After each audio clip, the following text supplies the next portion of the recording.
Hey guys, what's going on? Welcome to the channel. Real quick today, a little bit more of the carbon fiber interior transformation of my 2021 Camaro ZL1. And if you follow my channel for any length of time, you know I have a minor addiction to carbon fiber. So today I'm going to feed that addiction and we're gonna add a little bit more to the interior of my car. For today, we'll keep it simple and just shoot a couple small real carbon fiber overlay pieces, starting off with the little vent bezel surround that's gonna go around this. There's another one just like it on the other side of the dashboard here on the passenger side. We're gonna do the cutout here of the fighter jet cockpit gauge cluster. It's kind of a gloss black by default. So we're gonna put a piece of carbon fiber on that. And then last but not least, we're gonna go ahead and put a small bezel around the hazard light button right here. This one will be red, the other ones will be black carbon fiber. I do have a lot of carbon fiber here, as you can see. So I'm hoping the piece I picked up will fit. It may not. If not, then I'll just toss that one. But I'm pretty confident it should fit. We'll head on over to the makeshift workbench here, and I have the parts laid out. Very simple. This is the one that will be going on the top of the gauge cluster. These will be the dashboard vent bezels, and this is the hazard light bezel right here. These pieces here I picked up from Carbon Addons, and this one I grabbed from eBay. And as you can see, like all my other pieces, these are real carbon fiber. They have that nice 3D carbon fiber effect. That is pretty much everything in the car is real carbon fiber. Now these are the flexible overlays. A lot of them that I have is the hard carbon fiber overlays, a couple real full carbon fiber replacement parts, and then you have the flexible ones like these. So these are all the flexible. They have this real nice 3M adhesive backing on it. And what you want to do before you apply these, you want to go ahead and get yourself some alcohol pad or a bottle of like 99% alcohol and a microfiber, and you want to wipe down the surface where these will actually be adhering to, just so you have a nice clean surface that this can attach to without peeling back up. I've had no issues with any of my other parts doing this install like this coming back up, so it definitely works. And another key thing I like to do is get a heat gun, hair dryer, something like that. Apply heat to the back. Once you peel the adhesive off, heat it up so it's nice and warm. It gives you some extra tackiness, and then you go ahead and install it. Before you do that, you want to actually go ahead and test fit these. Make sure they do slot into place. I went ahead and already test fit these. These all fit nicely.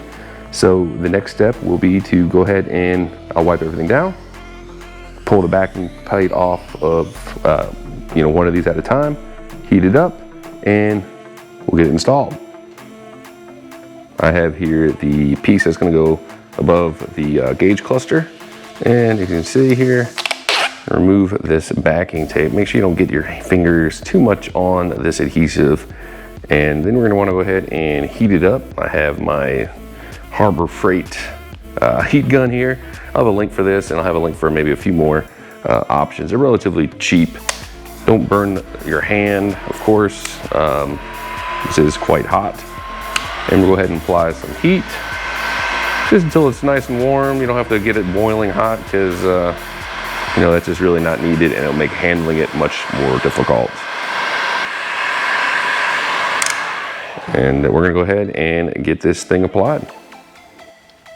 As you can see here, the piece has been applied.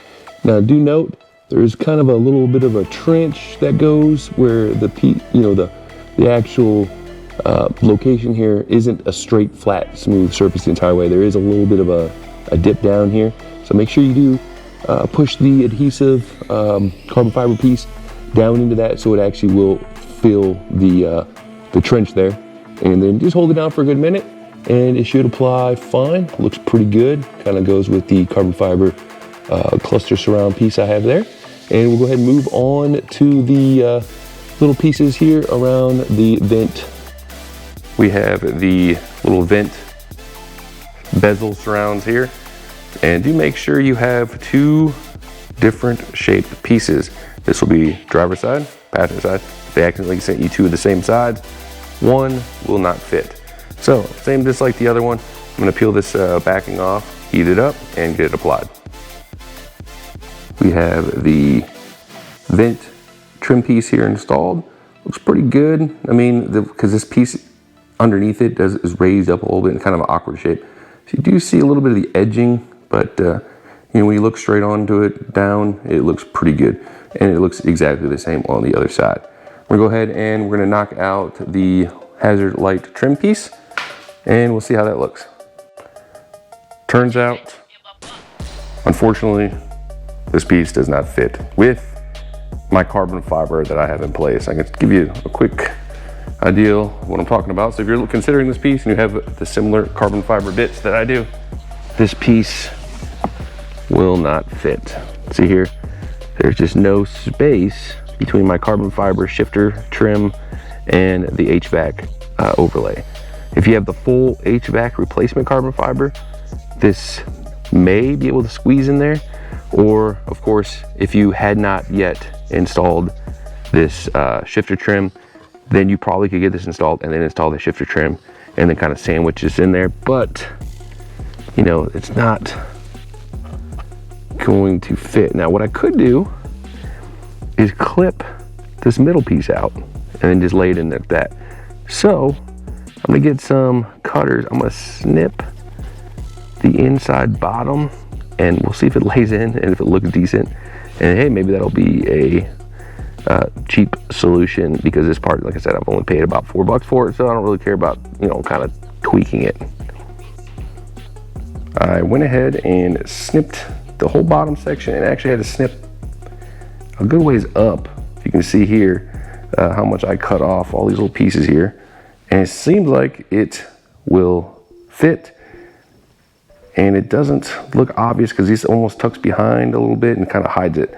So I'm gonna go ahead and see if I can get this installed, and we'll see if it looks good. If it does, I'll leave it. If it looks, you know, not so good, I'll go ahead and remove it. Same deal as everything else. Remove the backing, heat it up, slap it into place. As you can see, I have the hazard lights button bezel in place. Looks pretty good. It tucked in pretty good. Can't really tell that much that I cut it, so I'll probably keep it. And it gives a little bit more color to this huge wall of, you know, black carbon fiber. Of course, I have the red vent bezels here to help also break up the black carbon fiber. But yeah, I think it turned out pretty good. So I'm gonna keep that, and we're gonna wrap this one up. There we have it. A little bit more carbon fiber to add to my vast array of carbon fiber goodies. I don't think I have too much more carbon fiber to do in this interior. You know, I pretty much have almost everything. So I'm overall very much liking the look. Some may say it's too much carbon fiber. Some may say it's not enough. You know, some don't like the overlays and whatnot.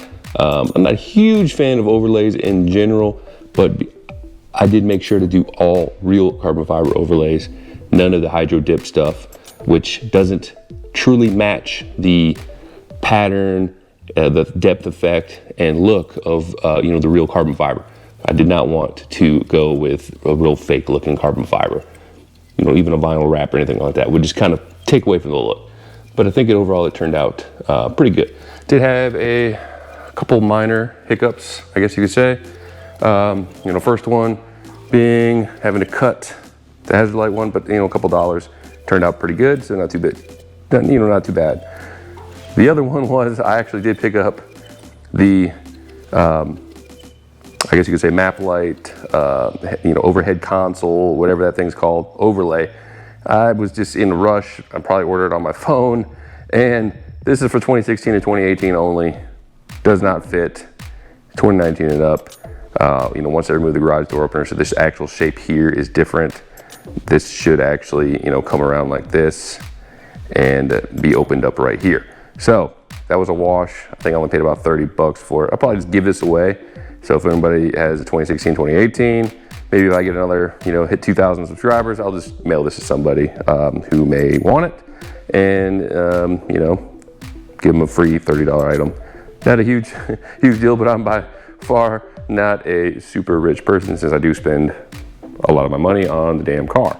Now, I probably will go to, I believe Next Gen Speed sells a full carbon fiber overhead console piece. I may pick that up. It's, you know, almost 10 times the price. So I'll see how I'm feeling, and I'll probably bite the bullet on that and have an install video with that. Another quick update on the channel. I'm not sure if I mentioned this, but we have a beautiful Anderson composite trunk here with the integrated spoiler. This is the replacement one. Came in superbly wrapped, double boxed, had like foam around the edges, and this one survived the full trip. Get a little light on it, as you can see. Weave looking nice. So I'll be getting this installed in the near future. Of course, if you remember, if you saw my video, I probably have a link up here for it. I had to cut my first one in half. You know, it had some shipping damage. So keeping this as a shelf piece. And under here, I mentioned this before, got some sweet true fiber side skirts. If anybody's looking for a OEM satin 1LE front splitter, I have this one for sale. Hit me up. And then I have a nice box of more true fiber goodies, canards, and the fog light bezels to finish the 1LE look. Behind here, I have my, back here somewhere, my 1LE conversion lower and upper grills. Also very cool, part of this whole conversion. And I just got a notification of shipping that I am going to be getting either the Anderson Composites 1LE front splitter or the carbon fiber Anderson Composites diffuser, or both. 50-50 on if they arrive well packaged and not damaged. If they do, stay tuned for a full carbon fiber exterior 1LE conversion, front end, side skirts, diffuser, trunk install, whole deal. I don't like the 1LE big wang spoiler. That's why I went with the integrated duckbill style one here. So stay tuned for all that. Tons more stuff. I still got to get around to doing this whole suspension conversion. Tons of stuff for the exploder. I got some paint repair stuff I'm doing on my wife's EcoBoost Mustang. I'll have videos for that. And just a massive amount of things I got going on, and just got to find time, motivation, and it's now getting hot in the 90s here in Texas. So that's another factor of, you know, on if it kills my motivation or not to get some of this stuff done, because it's getting hot and I really need an AC in my garage. So stay tuned for that. Thanks for sticking around. Thanks for 1,500 subscribers. Awesome. And yeah, I'll keep the content coming. Just let me know what else you'd like to see. If you have any suggestions, comments, you know, subscribe. Always cool. And I'll catch you on the next video. Peace.